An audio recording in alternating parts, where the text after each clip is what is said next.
First, let's learn how to make a database using SAM.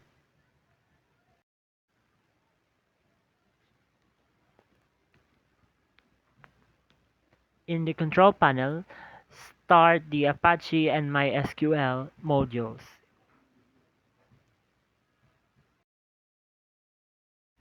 Then open your browser and navigate to phpMyAdmin.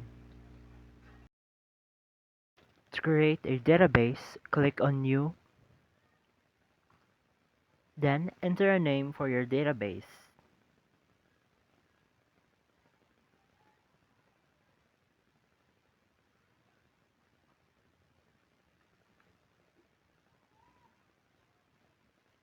Then click Create. After creating a database, next is adding tables. First, select a name for your table, then select the number of rows, then click Create. Here, you can name each column.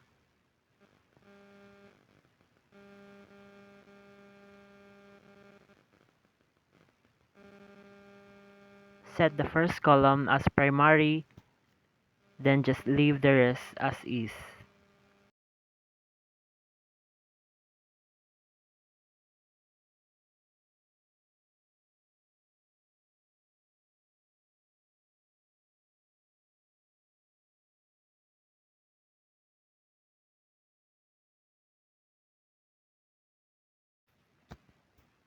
After assigning name for each column, click Save. After saving, here is your table. You can either change each column or drop one of the columns. And that's it for creating your own database using SAM.